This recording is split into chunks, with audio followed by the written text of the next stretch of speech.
ஆபகு 2ஆம் அதிகாரம் 3வது வசனத்தை வாசி. குறித்த காலத்துக்கு தரிசனம் இன்னும் வைக்கப்பட்டிருக்கிறது. முடிவிலே அது விளங்கும். அது பொய் சொல்லாது. அது தாமதித்தாலும் அதற்கு காத்திரு. அது நிச்சயமாய் வரும். அது தாமதிப்பதில்லை. கண்களை மூடுவோம். நல்ல தகப்பனே, எங்கள் சர்வ வல்லமையுள்ள ஆண்டவரே, இந்த அருமையான நாளுக்காக உமக்கு ஸ்தோத்திரம். இந்த வருஷம் உண்டான நாள் முதல் கொண்டு இந்த உலகம் முழுவதும் எத்தனையோ காரியங்கள் ஆண்டவரே, எல்லாவற்றுக்கும் எங்களை பாதுகாத்து கொண்டீர் ஆண்டவரே. இன்னும் எங்களை ஜீவனோடு கூட வைத்திருக்கிறீர். கிருபையாய் பாதுகாத்து கொண்டிருக்கிறீர் ஆண்டவரே. இது நீர் எங்கள் மேல் வைத்த தயவு, கிருபை, இரக்கம். சங்கீதக்காரன் சொல்லுகிறது போல, நீர் செய்த நன்மைகளுக்கு நாங்கள் எண்ணத்தை செலுத்துவோம், ரட்சிப்பின் பாத்திரத்தை கையில் எடுத்துக்கொண்டு போய் தொழுது கொள்வோம் என்று சொல்லுகிறபடி ஆண்டவரே, நீர் செய்த எல்லா நன்மைகளுக்கு நாங்கள் எண்ணத்தை செலுத்துவோம்ப்பா ஆண்டவரே. இந்த 7 மாதமும் நாங்கள் ஓடி முடிக்க கிருபை தந்தீங்களா ஆண்டவரே. எத்தனையோ பேருக்கு கிடைக்காத ஸ்லாக்கியத்தை எங்களுக்கு கொடுத்தீங்களே. இஸ்ரவேலை காக்கிறவர் முன்னும் பின்னுமாக இருந்து பாதுகாத்து கொண்டுகிறேன். எல்லா விதத்திலும் தேவனாகிய கர்த்தர் எங்களோடு கூட இருந்து நடத்தினீரே அப்பா. உமக்கு ஸ்தோத்திரம், ஸ்தோத்திரம், ஸ்தோத்திரம், ஸ்தோத்திரம். கிருபையுள்ள கரத்தில் எங்களை தாழ்த்துகிறோம் அப்பா. நீர் பொறுப்பெடுத்துக் கொள்ளும், வழி நடத்தும். வானத்துக்குரிய பூமிக்குரிய ஆசீர்வாதத்தினால் நிரப்ப போற தயவுக்காக உமக்கு நன்றி ஆண்டவரே. நீர் எங்களுக்கு முன்பாக கடந்து போகிறபடினால் உமக்கு ஸ்தோத்திரம். தேவனாகிய கர்த்தர், நீர் எங்களுக்கு எல்லாவற்றையும் ஆசீர்வதித்து வச்சிருக்கிறீங்க அப்பா. எல்லைகளை வகுத்து வச்சிருக்கிறீங்க ஆண்டவரே. நீர் நியமித்தவைகளில் ஒன்றும் தவறி போவது இல்லை ஆண்டவரே. ஆண்டவரே, அவைகள் எல்லாம் ஒரு நாள் நிச்சயம் எங்களுக்கு நிறைவேற போற தயவுக்காக உமக்கு நன்றி ஆண்டவரே. நீர் சொன்ன வார்த்தைகளில் ஒன்றும் தவறி போகிறதில்லை. கிருபையுள்ள கரத்தில் எங்களை தாழ்த்துகிறோம். வார்த்தைகளை அனுப்புவீராக. எங்கள் ஆண்டவர் இயேசு கிறிஸ்துவின் நாமத்தில் ஒப்பு கொடுத்து ஜெபிக்கிறோம் எங்கள் ஜீவனுள்ள நல்ல பிதாவே. அல்லேலூயா. ஆபகுக்கின் புஸ்தகம் 2ஆம் அதிகாரம் 3வது வசனத்தை வாசி. குறித்த காலத்திற்கு தரிசனம் இன்னும் வைக்கப்பட்டிருக்கிறது. முடிவிலே அது விளங்கும். அது பொய் சொல்லாது. அது தாமதித்தாலும் அதற்கு காத்திரு. நிச்சயமாய் வரும், தாமதிப்பதில்லை. வேதம் சொல்லுது, ஆபிரகாமுக்குரிய ஆசீர்வாதங்கள் எல்லாம் இயேசு கிறிஸ்துவின் மூலமாக புறஜாதியாருக்கு வந்துருச்சு. அதனால இதுல இருக்கிற எல்லாமே நமக்கு வாக்குத்தத்தங்கள் தான், ஆசீர்வாதங்கள் தான். இதுல எந்த விதமான மாற்று கருத்துமே இல்லை. ஆனால் சில காரியங்களை சில நேரங்களிலே கர்த்தர் நமக்கு பர்டிகுலராக பேசுகிறார், ஹைலைட் பண்ணி பேசுகிறார்னு வச்சுக்கோங்களேன். சில வசனங்களை படிக்கும்போது அந்த வசனங்கள் நமக்கு ஏதோ ஒரு காரியத்தை உணர்த்தும். நான் இந்த வசனத்தை எத்தனையோ தடவை நம்ம கேட்டிருக்கிறோம், படிச்சிருக்கிறோம். ஆனால் இந்த வசனத்தில் வாசித்து கொண்டிருந்த போது ஆண்டவர் சில காரியங்களை எனக்கு உணர்த்தினார். அதைத்தான் நம்ம இன்னைக்கு பார்க்க போகிறோம். ஆபகுவின் புஸ்தகம் 2ஆம் அதிகாரம் 3வது வசனம். குறித்த காலத்திற்கு தரிசனம் இன்னும் வைக்கப்பட்டிருக்கிறது. ஒவ்வொருத்தருக்கும் ஒரு தரிசனத்தை கர்த்தர் வைத்திருக்கிறார். அதான் ரொம்ப முக்கியம். First point. தரிசனம் தரிசனங்கிறத நம்ம என்ன நினச்சிக்கிறோம்? ஒன்று தீர்க்க தரிசனத்தை நினச்சிக்கிறோம், ஒரு ப்ராபஸி நம்ம எல்லாம் வச்சிருக்கிறோம் அப்படின்னு. இல்லைன்னா தரிசனம்னா என்னன்னா, எப்பயாவது ஒரு தூதன் நமக்கு சொல்லி ஒரு விஷன் காட்டி அதான் தரிசனம் அப்படின்னு நம்ம நினைக்கிறோம். இந்த ரெண்டத்தையும் நாம் தரிசனமாக வைத்திருக்கிறோம். எனக்கு தரிசனம் பார்த்தேன் அப்படின்லாம் நம்ம சொல்கிறாங்க. எனக்கு தீர்க்க தரிசனம் உரைச்சாங்க அப்படின்லாம் நம்ம சொல்கிறாங்க. ஆக்சுவலாக தரிசனம்னா என்ன அப்படின்னா, ஒவ்வொருத்தருக்கும் கர்த்தர் ஒரு விஷன் வச்சிருக்கிறார். ஒவ்வொருத்தருக்கும் ஆண்டவர் ஒரு விஷன். பொதுவாக இந்த உலகத்தில் கர்த்தர் படைத்த எல்லாருக்குமே விஷன் இருக்கு. யாரையுமே ஆண்டவர் சும்மா இந்த உலகத்துக்கு கொண்டு வரவே இல்லை. இருந்துட்டு போட்டோம், இந்தியாவில் மக்கள் தொகை கொஞ்சம் அதிகமாக இருக்குது, இவங்க இங்கே கொஞ்சம் இருக்கட்டும் அப்படின்லாம் ஆண்டவர் கொடுக்கவே இல்லை. ஆண்டவர் இந்த பூமிக்குள்ளே கொண்டு வந்த ஒவ்வொருத்தருக்கும் ஒரு விஷன் இருக்கு. அதையும் தாண்டி ஆண்டவர் உங்களை ரட்சிப்புக்குள்ள நடத்தி சபைக்குள்ள கொண்டு வந்ததுக்கு இன்னும் ஒரு காரணம் இருக்கிறது. இஸ்ரவேல் ஜனங்களை எகிப்திலிருந்து விடுதலை ஆக்கினதுக்கு கர்த்தருக்கு ஒரு தரிசனம் இருந்துச்சு. எல்லாரையும் விடுதலை ஆக்குறார். 400 வருஷம் கழிச்சு விடுதலை ஆக்குகிறார். அப்போ இவங்க எல்லாரும் கொண்டு வந்து வனாந்தரத்தில் கூடாரத்தை போடுகிறார்கள். எல்லாருமே கூடாரத்தில் குடியிருக்கிறார்கள் வனாந்தரத்தில், கிட்டத்தட்ட ஒரு 40 வருஷமாக. ஆனால் இப்போ ஆசாரிப்பு கூடாரத்தை கர்த்தர் கட்ட சொல்றாரு. இப்போ ஆசாரிப்பு கூடாரத்தை கட்டும்போது அந்த ஆசாரிப்பு கூடாரத்திற்கு தேவையானது எல்லாமே பக்கத்தில் உள்ள கூடாரங்களில் இருந்துச்சு. ஆண்டவர் சொன்னார், அதை வாங்கிட்டு வா, இதை செய்ய, இப்படி செய்ய, இந்த மாதிரி கல் வையு, கோமேதகம் வையு, மாணிக்கம் வையு, அப்புறம் ஆரோனுக்கு இந்த மாதிரி சிரசு செய்யு, இந்த மரத்தினால இதை செய்ய, இப்படின்னு ஒவ்வொன்றத்தையும் ஆண்டவர் பர்டிகுலராக சொல்றாரு. அப்புறம் கூடாரத்தை இந்த தோல்னால மூடு, இப்படின்னு ஆண்டவர் ஒவ்வொரு விஷயத்தையும் பர்டிகுலராக சொல்றாரு. அப்படி சொல்லும் பொழுது இது எல்லாமே போய் வாங்குவதற்கு சாத்தியம் கிடையாது. எல்லாத்தையுமே வாங்குவதற்கு சாத்தியம் இல்லை. அப்போ ஆண்டவர் என்ன செய்யறாரு? நீ சொல்லு, வருங்கிறாரு. மோசே எழுந்திருச்சு காணிக்கை கொண்டு வர சொல்றாரு. என்னென்ன கொண்டு வரணும்னு பர்டிகுலரா சொல்றாரு. சொல்லி முடிச்ச உடனே அந்த பக்கத்தில் கூடாரத்தில் இருந்த எல்லாமே ஆசாரிப்பு கூடாரத்துக்காக வந்துருச்சு. இப்போ கவனிச்சு பாருங்க, இந்த மொத்த கூடாரமும் அழைக்கப்பட்டது தான். எகிப்திலிருந்து அழைக்கப்பட்டவங்க தான் அத்தனை பேரும். ஆனா அந்த அழைக்கப்பட்ட கூடாரத்திற்குள் தேவனால் தெரிந்து கொள்ளப்பட்ட பொருட்கள் இருந்துச்சு. அதை ஆண்டவர் பிரிச்சு எடுக்கிறார், பிரிச்சு கொண்டு வந்து ஆசாரிப்பு கூடாரமா மாத்துறார். அதே மாதிரி தான் இந்த பூமியிலே கர்த்தர் நம்மை பிரித்தெடுத்திருக்கிறார். எல்லாரை விட்டு ஆண்டவர் தனியா எகிப்திலிருந்து கொண்டாந்துட்டார். ஆனா கொண்டு வந்த உங்களுக்கும் எனக்கும் தனிப்பட்ட முறையில் அவருடைய ஊழியத்தில் ஒரு தரிசனம் இருக்கிறது. ஈச் அண்ட் எவ்ரிபடி, நான் சொல்லுவேன், சபைக்குள்ள இருக்கக்கூடிய அத்தனை பேருக்கும் தரிசனம் உண்டு. இந்த தரிசனம் இல்லாமல் ஒருத்தருமே கிடையாது. வித்தவுட் விஷன் ஆசாரிப்பு கூடாரத்துக்குள் கொண்டு வந்த எல்லா பொருளுக்கும் வேலை இருந்தது.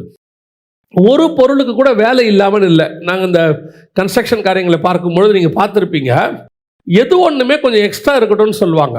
எந்த ஒரு பொருளுமே என்ன செய்வாங்க, கொஞ்சம் எக்ஸ்ட்ரா இருக்கட்டும், இதை கொஞ்சம் இருக்கட்டும், பின்னாடி யூஸ் ஆகும் அப்படின்பாங்க. கொஞ்சம் ஜல்லி வாங்கும் போது 2 யூனிட் எக்ஸ்ட்ரா வாங்கிக்கிங்கம்பாங்க. எதுக்குன்னு கேட்டோம்னா அவசரத்துக்கு தேவைப்படும்பாங்க. அந்த மாதிரி ஆண்டவர் ஆசாரிப்பு கூடாரத்தை செய்ய சொல்லும் போது எதையுமே எக்ஸ்ட்ரா செய்ய சொல்லவே இல்லை. ஒன்று கூட எக்ஸ்ட்ரா செய்ய சொல்ல. ஏன்பா நீங்கள் சாம்பல் அள்ளுற கரண்டியை 2 வச்சுக்கோ, ஒரு வேளை அள்ளும் போது உடஞ்சிருச்சுன்னா இன்னொன்று யூஸ் பண்ணிக்கலாம் இல்லை. அல்லது உடன்படிக்கை பெட்டி செய்யும் போது 2ஆ செஞ்சு வச்சுக்கோ, ஒன்று தூக்கிட்டு போறீங்க, ஒருவேளை ஏதாவது பிரச்சனை ஆயிடுச்சுன்னா இன்னொன்று செஞ்சுக்கலாம் இல்லை. ஆண்டவர் செய்து சொன்னதெல்லாம் ஒன்று தான். அந்த ஒன்றுக்கு அங்கே வேலை இருந்துச்சு. அதே மாதிரி தான் உங்களுக்கும் எனக்கும் சபைக்குள்ளே கர்த்தர் கொண்டு வந்திருக்கிறார், வேறு பிரிச்சிருக்கிறார், அழைத்திருக்கிறார். அழைத்த அத்தனை பேருக்கும் தரிசனம் இருக்கிறது. Each and everybody have the God's work. ஏதோ ஒன்று தான் இருக்கு. இங்க யாருமே சும்மா கிடையாது. ஒன்று சும்மா உட்கார்ந்து இருக்குன்னு சொன்னா அது கர்த்தரால் அழைக்கப்பட்டதே கிடையாது. நான் சொல்லுவேன், ஏன்னா அப்படி ஆண்டவர் கூப்பிட மாட்டார், சும்மா கூப்பிடவே மாட்டார். கூப்பிட்டு வந்த அத்தனை பேருக்கும். இதுல எங்க பிரச்சனை இருக்குது அப்படின்னு கேட்டீங்கன்னா, எனக்கு தரிசனம் இருக்கிறதாங்கிறத தெரிஞ்சுக்காமே ஒரு குரூப் உட்கார்ந்து இருக்குது. எனக்கு இருக்கு. இப்போ ஸ்கூல்ல கொண்டு போய் சேர்க்கிறோம், பையனை சேர்த்த உடனே ஃபர்ஸ்ட் கிளாஸ்க்கு அல்லது ஃபர்ஸ்ட் மார்க்குன்னு ஒருத்தனை சேர்ப்பாங்களா, ஸ்டேட் ஃபர்ஸ்ட்டுக்காகன்னு ஒருத்தனை சேர்ப்பாங்களா? என்னுடைய ஸ்கூல்ல இவன் ஸ்டேட் ஃபர்ஸ்ட் எடுக்கணும் அப்படின்னு ஒரு பையனை உள்ள சேர்ப்பாங்களா? எல்கேஜியில் அல்லது ஃபர்ஸ்ட் ஸ்டாண்டில்? எல்லாருமே நல்லா படிக்கணும்னு தான் சேர்ப்பாங்க. அத்தனை பேருமே பாஸ் பண்ணணும் தான் சேர்ப்பாங்க. இல்லைங்க, இவெல்லாம் 90 எடுக்கிறதுக்காக சேர்த்துருக்குறோம், இந்த பசங்களாம் ஆவரேஜாக இருக்கிறதுக்காக சேர்த்துருக்குறோம், நாங்கள் ஒரு 10 பேரை ஃபெயில் ஆக்கிறதுக்குன்னே சேர்த்துருக்குறோம்னு எந்த ஸ்கூல்லேயும் சொல்கிறாங்களா? கிடையாது. அத்தனை பேருக்கும் ஒரு விஷயம் இருக்குது. அத்தனை பேரும் பாஸ் பண்ணணும், அத்தனை பேரும் தேவைப்பட்டால் டிஸ்டிங்ஷன் வாங்கணும், அத்தனை பேர் தேவைப்பட்டால் நல்ல மார்க் எடுத்து ஸ்டேட் ஃபர்ஸ்ட் கூட வரணும். அதே மாதிரி தான் சபைக்குள்ள அத்தனை பேருமே ஒரு விஷனோடு தான் கொண்டு வரப்பட்டீர்கள். ஆனால் இங்கே என்ன பிரச்சனை இருக்குது அப்படின்னா, உங்களுக்கு விஷனுங்கிறதையே தெரிஞ்சுக்க விடாம பிசாஸ் பண்ணிட்டு இருக்கிறான். எதை வச்சு? வேர்ல்ட்லி காரியங்களை வச்சுக்கிட்டு அங்க பிஸியாக்கி, அங்க பிரச்சனைகளை கொடுத்து, அங்க உங்களுடைய போராட்டங்களை கொடுத்து உங்க மைண்டை பிஸியா வச்சுக்கிறான். நீங்க அதையே யோசிச்சுக்கிட்டு இங்க என்ன செய்ய மாட்டேங்கிறீங்க?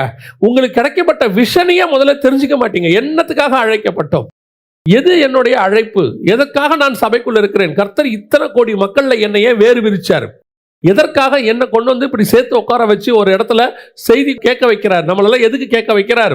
நாங்கள் உட்காந்து ஒரு இடத்துல கிட்டத்தட்ட 12 வருஷம் செய்தி கேட்டிருக்கிறோம். 12 வருஷம் ஒரு ஊழியக்காரர்கிட்ட உட்காந்து செய்தி கேட்டிருக்கிறோம். அது எப்படி கேட்டிருக்கிறோம்னா, ஒரு வாரத்துக்கு குறைஞ்சபட்சம் 2 செய்தி 3 செய்தி, மினிமம் குறைஞ்சது 2. ஒரு ஞாயிறு ஆராதனை, ஒரு பைபிள் ஸ்டடி, அதோடு கூட இன்னொரு செய்தி. இப்படி ஒரு 12 வருஷம் கேட்டுக்கிட்டே இருக்கிறோம். ஏன் கேட்குறோம்? எது கேட்குறோம்? எது கொண்டு வரப்பட்டோம் தெரியாது. யாரோ ஒருத்தர் என்னைக்கோ ஒரு நாள் சுவிசேஷம் சொன்னாங்க, சர்ச்சுக்குள்ள வந்தோம், உட்காந்து கேட்டுக்கிட்டே இருக்கிறோம். ஆனா அன்னைக்கு போடப்பட்ட விதை ஏதோ ஒரு விஷனுக்கு பேஸ்மெண்டாக இருந்துச்சு. நான் எதற்காக அழைக்கப்பட்டேனுங்கிறதையே நான் என்ன யோசிக்கிறேன்? ஆசீர்வதிக்காக அழைக்கப்பட்டேன். ஏதோ இந்த பூமியில நான் அப்படி இருக்காக அழைக்கப்பட்டேன். கர்த்தனுக்கு ஆண்டவருக்குள்ள வந்தேன். கர்த்தரை என்னை ஆசீர்வதிச்சு, வீடு கட்ட வச்சு, எல்லாம் என்னை படிக்க வச்சு, டாக்டர் ஆக்கி, இன்ஜினியர் ஆக்கி, வெளிநாட்டில் வேலை கொடுத்து கர்த்தரை ஆசீர்வதிச்சிருக்காரு. இதுதான் கர்த்தர் அழைச்ச அழைப்புனா, திருப்பியும் சொல்றேன், அதுக்கு நீங்க சர்ச்சுக்கு வர வேண்டிய அவசியமே கிடையாது. ஏன்னா நம்மளை விட அதிகமாக ஆசீர்வதிக்கப்பட்ட உலகத்தான் இருக்கா இந்த விஷயத்துல. ஆனால் தேவனுக்கென்று அழைக்கப்பட்டவனுடைய ஆசீர்வாதமே வேற. அதுதான் ஆசீர்வாதம்னா, எகிப்தின் அரண்மனையிலிருந்து மோசேயை வெளியே கொண்டு வர வேண்டிய அவசியமே இல்லை மீதியான் தேசத்துக்கு. எகிப்தின் அரண்மனைக்குள்ள இருந்தே அவனை பயன்படுத்தி இருக்க முடியும் கர்த்தரால. எதற்கு எகிப்தின் அரண்மனையிலிருந்து கொண்டு வந்து உன்னை வனாந்தரத்துக்கு கொண்டு வராரு? எதுக்கு மீதியான் தேசத்துக்கு கொண்டு வராரு? உனக்கு ஒரு தரிசனம் இருக்கிறது, உனக்கு ஒரு விஷன். மோசே பிறக்கும் போதே அந்த விஷன் இருக்கு.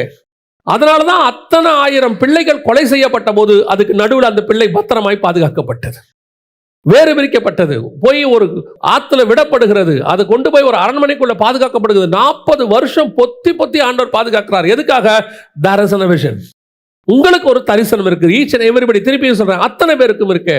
நம்மளை என்ன சொல்லி புத்தியை மங்க வச்சிட்டாங்கன்னா, இந்த அழைப்புங்கிறது எல்லாருக்கும் வரதில்ல, ஒரு குறிப்பிட்டவங்களுக்கு தான். மற்றவங்க எல்லாம் விசுவாசியா இருந்து சம்பாரிச்சு சந்தோஷமா இருந்து சாவணும்ட்டாங்க. அப்படி இல்லவே இல்லை பைபிள்ல.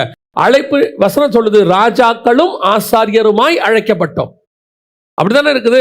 வெளிப்படுத்தின விசேஷம் 1ஆம் அதிகாரம் இருக்குது. பிதாவாகிய தேவனுக்கு முன்பாக ராஜாக்களும் ஆசாரியருமாய் அழைக்கப்பட்டோம். அப்போ காலம் ஃபுல்லா, நான் சகோதரிகளுக்கும் சொல்றேன், காலம் ஃபுல்லா நீங்க ஒரு வேலை பார்த்து அல்லது வீட்டுக்குள்ள சமையல் கட்டுக்குள்ள இருந்து முடிச்சுட்டு போறதுக்காக கர்த்தர் உங்களை அழைக்கவே இல்லை. உங்களுக்குன்னு ஒரு தரிசனம் இருக்கு. எல்லா தரிசனமும் இருக்கு.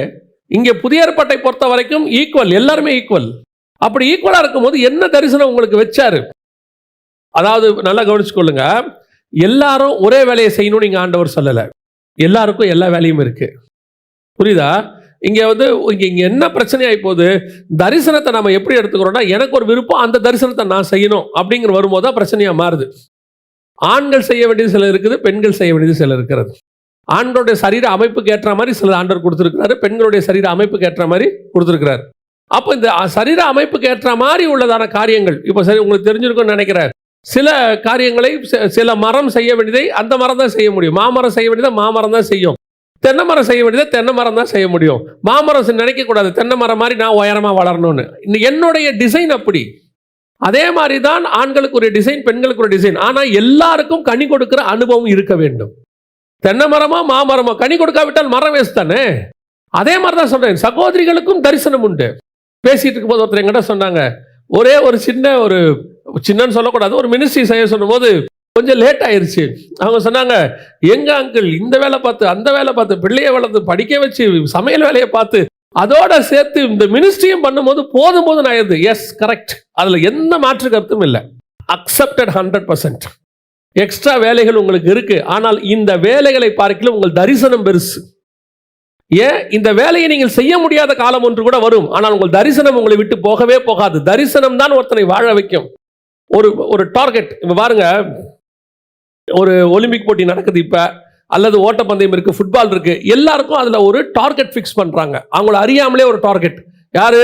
இந்த போஸ்ட்ல இருந்து ஓடுறவன், ரன்னிங் ஓடுறவன், அத்லட்டிக்கு அந்த ஒரு 100 மீட்டர் ஓடி முடிக்கணும். அங்க ஒரு போஸ்ட் இருக்கும், அதுதான் அவன் டார்கெட். அதை பேஸ் பண்ணி தான், அதுதான் அவனை ஓட வைக்குது. அந்த இடத்தை நோக்கி நான் ஓடணும் ஓடணும் ஓடணும், அதான் அவன் விஷன். அதை ஓடி முடிக்கணும். ஃபுட்பாலுக்கு விளையாடுறவன் அவனை பொறுத்த வரைக்கும் பாருங்க, அந்த எதிரணியில் இருக்கிற கோல் கீப்பரை தாண்டி நான் ஒரு கோல் போட்டணும், அதான் என் விஷன். தரிசனம் அந்த இடத்துல, அதான் தரிசனம். அதுதான் ஓட வைக்கும். அந்த பாயிண்டை நீங்க கண்டுபிடிக்கணும், அதுக்கு பேர் தான் தரிசனம். பவுல் சொல்றாரு, நான் நிச்சயம் இல்லாதவனாய் ஓடேன். ஏதோ சும்மா ஓடுறேன், ஓடிக்கிட்டு இருக்கிறேன். No, each and everybody have. ஆண்டவர் சொல்லி வச்சிருக்கிறார், you must have that target. ஆனா டார்கெட்னா இப்படி போயிடாதீங்க, இவ்வளோ ஆத்மா ரட்சிக்க பண்ணணும், இவ்வளோ பெரிய சபை கட்டணும், இவ்வளோ பேரை கொண்டணும். அது இல்லை. அது ஆண்டவர் எண்ணிக்கைக்குள்ளே வரல. கர்த்தரை பொறுத்த வரைக்கும் எனக்கு ஒரு வேலை கொடுக்கப்பட்டிருக்கு, ஒரு விஷன் இருக்கு. அந்த விஷனை நான் ஓடிட்டே இருக்கணும். அதை வச்சுக்கிட்டு தான் நீங்க ஓடவே முடியுன்ற. அப்ப விஷனே தெரியலன்னா எப்படி ஓடுவீங்க? ஏன் நம்ம பல நேரத்தில் சோர்ந்து போறோம் தெரியுமா? நம்முடைய டார்கெட்டா நம்ம ஃபிக்ஸ் பண்ணி வச்சிருக்கிறது ராங் டார்கெட். என்ன டார்கெட்? பசங்களுக்கு ஒரு நல்ல லைஃப் அமைச்சு கொடுக்கணும். என்ன டார்கெட்? சாகரத்துக்குள்ள ஒரு வீடு கட்டிடணும். என்ன டார்கெட்? நான் நல்லபடியா எந்த வியாதியும் இல்லாத சாகணும். இதுதான் நம்முடைய டார்கெட்டா ஃபிக்ஸ் பண்ணோம்னா நம்ம சோர்ந்து போயிடுவோம், டயர்ட் ஆயிடுவோம். ஏன் சொல்றேன்னு கேளுங்க. இப்போ நீங்க நல்ல பிள்ளைகளுக்கு ஒரு நல்ல எதிர்காலத்தை அமைக்கணும்னு நினைக்கிறீங்க, அமைக்க முடியல. ஏன்னா அது ராங் டார்கெட். நீங்கள் அமைக்காவிட்டாலும் உங்கள் பிள்ளைகளுக்கு நல்ல எதிர்காலத்தை அமைத்து கொடுக்கிறவர் ஒருவர் இருக்கிறார். அவர் செஞ்சு கொடுத்துருவாரு. ஏன்னா நீங்க ஃபிக்ஸ் பண்ணது ராங் டார்கெட். பிள்ளைகளுக்கு செய்ய வேண்டியதை செய்யணும், ஆனால் அவர்களை கிறிஸ்துவுக்குள்ளே வளர்ப்பது கிறிஸ்து கிட்ட தான் இருக்குது. நம்ம செய்ய வேண்டியது செய்யணும், அவ்வளவுதான். ஆனா அது அல்ல நம்ம விஷன். இதுக்காக நீங்கள் அழைக்கப்படலை. ஒரு வீடு கட்டணும், ஒரு வீடை கட்டி முடிக்கிறதுக்கு போது ஒரு 50 வயசுக்குள்ள 60 வயசுக்குள்ள 40 வயசுக்குள்ள வீடை கட்டி முடிக்கும் போது அதுக்கு ஒரு இஎம்ஐ எல்லாம் கட்டி முடிச்சு போதும் உட்காரும் போது அந்த வீட்டு மேல இருக்கிற ஆசையே உங்களுக்கு போயிடும். அப்பாடா முடிச்சாச்சு, வீடு உட்காந்தாச்சு. ஆனா இஎம்ஐ கட்டி முடிக்கும் போது ஆசையே போயிடும். அதுக்கப்புறம் அந்த வீட்டை இஎம்ஐ வேற கட்டணும், இதை வேற வாங்கி தொலைச்சிட்டோம், இதை கட்டி முடிக்கிறதுக்குள்ள அது மேல நமக்கு வெறுப்பு வர்றதுக்கு கூட வாய்ப்பு இருக்கு. ஏன்னா we are fixing the wrong target. ஆனா உங்களுக்கு ஒரு தரிசனம், ஸ்பிரிச்சுவல் தரிசனம் இருக்குன்னு வச்சுங்களேன், அதுதான் உங்களை ரெஃப்ரெஷ் ஆக்கிக்கிட்டே இருக்கும். அது உங்களை டயர்டே ஆக்காது. அந்த தரிசனம் உங்களை என்ன செய்யாது? டயர்ட் ஆக்காது. அதை நினைக்க நினைக்க நினைக்க இன்னும் இன்ட்ரெஸ்ட் ஓடிட்டே இருக்கும், இன்னும் செய்யணும் இன்னும் செய்யணும். அதுதான் பவுலுக்கு கடைசி நிமிஷம் வரைக்கும் இருந்துச்சு. அந்த டார்கெட்டை ஃபிக்ஸ் பண்ண அவர் சொல்றாரு. ஏன்னா அவர் டார்கெட் ஃபிக்ஸ் பண்ணது வேர்ல்டுல இல்ல, அவர் டார்கெட்டை ஃபிக்ஸ் பண்ணது ஹெவன்ல. எனக்கு ஒன்று நியமிக்கப்பட்டிருக்கிறது. அதை வாசிங்களா அந்த வசனத்தை. 1 கொரிந்தியர் 9ஆம் அதிகாரம் 26வது வசனத்தை வாசி. ஆதலால் நான் நிச்சயம் இல்லாதவனாய் ஓடேன், ஆகாயத்தில் அடிக்கிறவனாய் செல்வம். நிச்சயம் இல்லாதவனாய் நான் ஓடேன், ஆகாயத்தில் அடிக்கிறவனாய். அதாவது நான் சும்மா இருக்க மாட்டேன்பா, சும்மா வேலை செய்ய மாட்டேன். என்னுடைய டார்கெட் இது இல்லை. நான் இப்பயும் சொல்றேன், இந்த வேர்ல்ட்லி டார்கெட் ஃபிக்ஸ் பண்ணீங்கன்னா நீங்க திருப்பி ஆகாயத்தில் செலமம் பண்ணுகிறவர்கள் தான். ஒரு சிலர்லாம் ஏதோ ஒன்றை ஃபிக்ஸ் பண்ணிக்கிறாங்க. ஒருத்தர் அவர் வீட்டில் நான் சின்ன வயசுல பார்த்துருக்கிறேன், வெறும் கார் போட்டோவா ஒட்டியிருப்பார். வெறும் கார் போட்டோஸ். நமக்கே தெரியாது இந்த மாதிரி கார்லாம் உலகத்தில் இருக்கான்னு தெரியாது. ஆனா அப்படிப்பட்ட கார்ஸ் என்னென்னமோ வச்சிருப்பார். நமக்கு தெரிஞ்சதெல்லாம் ஒரு 4 கார் தான் இல்லையா? அவரு அப்படி ஒட்டி வச்சிருப்பார். அவருடைய மைண்ட்ல என்னன்னா, எப்படியாவது ஒரு கார் வாங்கணும். அந்த கார் ஒன்று ஃபிக்ஸ் பண்ணியிருக்காரு. அவர் அதை நோக்கிய ஓடுறாரு. எப்போ போனாலும் அந்த காரை பத்தி பேசுவார். அவர்கிட்ட உட்காந்து பேசும்போது 1/2 மணி நேரம் பேசுனீங்கன்னா ஒரு 5 நிமிஷமாவது கார்ஸை பத்தி பேசுவார். அவர் மைண்டில் எது ஒரு ஆக்குபை பண்ணிருச்சுன்னா, அந்த கார் வாங்கணும், அந்த காருக்குள்ளே போகணும், அந்த காரை எப்படியோ அச்சீவ் பண்ணிடணும், அது இருக்கிறதுனால இப்போ அவர் வாங்குற கார் மேலேயே அவருக்கு என்ன இல்லை. இப்போ அவர்கிட்ட கார் இருக்கு, ஆனாலும் சொல்லுவார், அதை வாங்கிடணும்பா, அதில் ஒரு தடவை உட்காந்து போயிடணும்பா. அந்த ஒரு டார்கெட்டை ஃபிக்ஸ் பண்ணிட்டதுனால, ராங் விஷன் ஃபிக்ஸ் பண்ணிட்டதுனால, இப்போ கிடைக்கக்கூடிய எந்த ஆசீர்வாதத்திலையும் அவரால் என்னவா இருக்க முடியல, நிம்மதியா இருக்க முடியல. இப்போ சொல்றேன், அதை ஒரு நாள் வாங்கினாலும் அதுல ஒரு நாள் உட்காந்து ஓட்டின பிறகு அவருக்கு சாட்டிஸ்ஃபேக்ஷன் முடிஞ்சிடும், அந்த ஆசை முடிஞ்சிடும். ஏன்னு சொன்னா நம்ம ஆத்மா அதுல திருப்தி ஆகவே ஆகாது. எனக்கு ஒரு தரிசனம் இருக்கு, அந்த தரிசனத்துல நான் ஓடி முடிக்கும் போது தான் என் ஆத்மா சாட்டிஸ்ஃபை ஆயிடும். ஆண்டவர் எனக்கு கொடுத்தவைகளை நான் செய்து முடித்து விட்டேன். இயேசு சொன்னார் பாருங்க, எல்லாவற்றையும் செஞ்சு முடிச்சிட்டேன், எல்லாம் முடிந்தது. அந்த சாட்டிஸ்ஃபேக்ஷன் வரணும் பாருங்க. 3 ராஜா கிட்ட தானியேல் இருக்கிறார். பாபிலோன்ல இருக்கிறாரு, மேதிய பெர்ஷியா இருக்கிறாரு, மேதியர்கிட்ட இருக்கிறார், பெர்ஷியா கிட்ட இருக்கிறார், தரியு கிட்ட இருக்கிறாரு, கோரேசை பார்க்கிறாரு. அப்புறம் பாபிலோன்ல நேபுகாத் நேச்சார் கிட்ட இருக்கும் போதே அரண்மனைக்கு போயிட்டார். அவருடைய இதை பார்த்துட்டு கிங்ஸ் கேட்டுக்கு கூட்டிட்டு போயிட்டாருன்னு சொல்லி 2ஆம் அதிகாரம் கடைசி வசனம் வாசிக்கும் போது கொலு மண்டபம்னு இருக்கும் தமிழ்ல, இங்கிலீஷ்ல கிங்ஸ் கேட்டுன்னு இருக்கும், அங்க போயிட்டார். 6ஆம் அதிகாரம் முடியும் போது தானியேலை பத்தி வசனம் சொல்லுது, கோரேசின் நாட்களிலே அவருடைய காரியம் ஜெயமா இருந்தது, சக்சஸ்ஃபுல். ஆனால் இன்னும் தானியேலுக்கு என்ன வரல, சாட்டிஸ்ஃபேக்ஷன் வரல. அப்பாடா, அடிமையா வந்தோம், சங்கிலியில கட்டினாங்க, இன்னைக்கு கொண்டு வந்து அரண்மனைக்குள்ள உட்கார வச்சுட்டாங்க, எங்க உட்காந்துருக்கேன், ராஜாவுக்கு அடுத்த ஸ்தானத்துல உட்காந்துருக்கேன், ராஜா என்ன கேட்டுதான் எல்லாமே செய்யறாரு, இப்ப நான் நினைச்சா யாரை வேணாலும் எந்த போஸ்டிங்ல உட்கார வைக்க முடியும். வசனம் சொல்லுது, தானியேல் கேட்டுக்கொண்டதற்கு இணங்க ஷாத்ராக் மேஷாக் ஆபேத்நேகோவை கவர்னராக நியமித்தார் நேபுகாத்நேச்சார். வசனம் சொல்லுது. சோ இவன் சொன்னா ராஜா கேட்பாரு, அந்த இடத்துக்கு வந்துட்டாரு. ஆனால் வசனம் சொல்லுது, தானியேலுக்கு சாட்டிஸ்ஃபேக்ஷனே வரல. இப்போ 12ஆம் அதிகாரத்துல போய் திருப்பி ஆண்டவர்கிட்ட கேட்கிறாரு, ஆண்டவரே, இந்த 1335 நாளை குறித்து, இந்த 2300 நாளை குறித்து எனக்கு நீங்க சொல்லி கொடுங்களேன். ஆண்டவர் சொல்றாரு, தானியேல் போய் ரெஸ்ட் எடுப்போ. தமிழ் எப்படி இருக்கும் தெரியுமா, தானியேலே நீ போய் இளைப்பாறிக்கொண்டிரு, போய் ரெஸ்ட் எடுப்பா. அவனுக்கு அந்த தாகம் இருக்கு பாருங்க, அதுதான் ஃபிக்ஸிங், அதான் தரிசனம். நான் ராஜாவோடைய அரண்மனைக்குள்ள போய் உட்காரணுங்கிறது தான் என் தரிசனமா இருந்துச்சுன்னா, ஒரு நாள் அந்த தரிசனத்தை அடைவீர்கள். அந்த தரிசனம் உங்களை டயர்டாக்கும், அதுக்கப்புறம் என்ன செய்யறதுன்னு தெரியாது, யூ வில் பி டயர்ட். ஆனா என் தரிசனம் பரலோகத்துக்குரியதா இருக்கிறது, எனக்கு ஒரு தரிசனம் குறிக்கப்பட்டிருக்கிறது ஃபார் ஈச் அண்ட் எவ்ரிபடி. திருப்பியும் சொல்றேன், எல்லாருக்கும் கர்த்தர் தரிசனத்தை குறிச்சு வச்சிருக்கிறார். அது முதல்ல கண்டுபிடிங்க, ஆண்டவர்கிட்ட கேளுங்க, என்னை எதுக்கு அழைச்சிங்க. திருப்பியும் சொல்றேன், வேர்ல்டுல பெரிய ஆள் ஆகிறது பெரிய விஷயமே கிடையாது. எங்கேயோ ஒரு மூலையில இருந்தவர் நல்லா படிச்சு கூகுளுக்கு போய் பெரிய ஆள் ஆயிட்டாரு. எங்கேயோ ஒரு மூலையில இருந்தவர் நல்லா விளையாடி வேர்ல்ட்ல பெஸ்ட் ஆள் ஆயிட்டாரு. ஃபுட்பால்ல மெஸ்ஸி எங்கேயோ மூலையில இருந்தவர், ஏதோ ஒரு மூலையில மியூசிக் போட்டுக்கிட்டு இருந்தவர் இன்னைக்கு வேர்ல்ட்ல ஆஸ்கார் வாங்கி பெரிய ஆள் ஆயிட்டாரு. அது பெரிய விஷயமே கிடையாது. உங்க டேலண்டை யூஸ் பண்ணி பெரிய ஆள் ஆகிறது. உங்களுக்கு கொடுக்கப்பட்ட விஷனை நிறைவேற்றி முடிக்கிறீங்க பாத்தீங்களா, அதுதான் பெரிய விஷயம். அதை கேட்கணும் ஆண்டவர்கிட்ட. அந்த எந்த வயசுல கேட்டு எப்போ முடிக்கிறீங்கன்றது தான் உங்ககிட்ட இருக்கு. ஒரு சிலருக்கு தாயின் கருவில் உருவாகும் போதே கர்த்தர் தெரிஞ்சுக்கிறார், இங்க யாருமே சும்மா இல்ல. ஒரு சிலருக்கு ஆடு மேய்க்கும் போதே கூப்பிட்டு அபிஷேகம் பண்ணிடுறாரு, நீ ராஜா. அவன் டார்கெட் தெரிஞ்சிருச்சு, கர்த்தர் என்ன எதுக்கு ஃபிக்ஸ் பண்ணா தெரிஞ்சிருச்சு. பேதுரு மாதிரி ஆட்களுக்கு கல்யாணமான பிறகுதான் தெரியுது. கல்யாணமான பிறகு மீன் பிடிச்சிக்கிட்டு இருக்கும் போது தான் என்ன செய்யுது, தெரிஞ்சிருது. அதே நேரத்தில் யோவான் மாதிரி சின்ன, அவர் தான் இருக்கிறதுல இளையவர், அவர் அப்பா கூட இருக்கும்போதே தெரிஞ்சிருச்சு இதான் அவர் டார்கெட். எலிசாவுக்கு மாடு உளுந்து கொண்டு இருக்கும் போதே தெரிஞ்சிருச்சு இதான் நம்ம டார்கெட். கூப்பிட்டு சொல்லிட்டாரு. அந்த மாதிரி உங்களுக்கு எந்த வயசுல எப்ப சொல்றான்னு பார்க்கணும். என்ன சொல்லுவேன், இள வயதில் நுகத்தடியை சுமப்பது நல்லதுன்னு இருக்குல்ல. நிறைய பேர் என்ன நினைச்சுக்கிறாங்கன்னா, இள வயதுல கஷ்டத்தை அனுபவிக்கிறதுன்னு நினைச்சுக்கிறாங்க. ஆண்டவர் சொல்றாரு, என் நுகத்தடி லகுவா இருக்கிறது அப்படின்னா அது கஷ்டம் இல்லைன்னு அர்த்தம். புரியுதா? நிறைய பேர் என்ன சொல்றாங்க, இள வயது நுகத்தடியை சுமப்பது நல்லது அப்படிம்பாங்க. அப்ப அந்த வேர்ல்ட்லி நுகத்தடியை, வேர்ல்ட்லி கஷ்டத்தை சுமப்பது கஷ்டம். நிறைய பேர் சின்ன வயசுல கஷ்டப்பட்டவங்க, பெரியாள் ஆனவங்க அந்த பணத்தை கரெக்டாக கையாளுவாங்க, அவங்களுக்கு பசினா என்ன தெரியும், அதெல்லாம் சொல்றாங்க. ஆனால் கர்த்தருடைய நுகத்தடி லகுவா இருக்கிறது.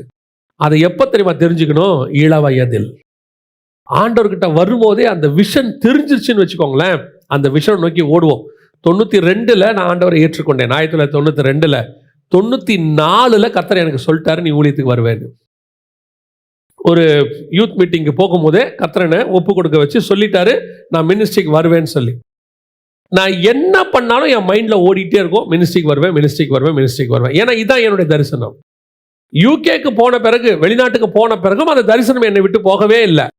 நீ கண்டிப்பாக மினிஸ்ட்ரிக்கு வருவேன். கர்த்தர் அங்கே பேசி மினிஸ்ட்ரி கூட்டிகிட்டு வந்துட்டார்.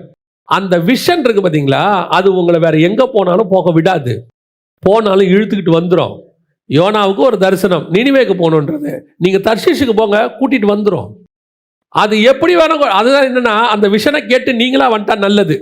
மீன் வாய்க்கு போயிட்டு வந்தீங்கன்னா கஷ்டம். வர வைக்கிறது அதான் சொல்றது.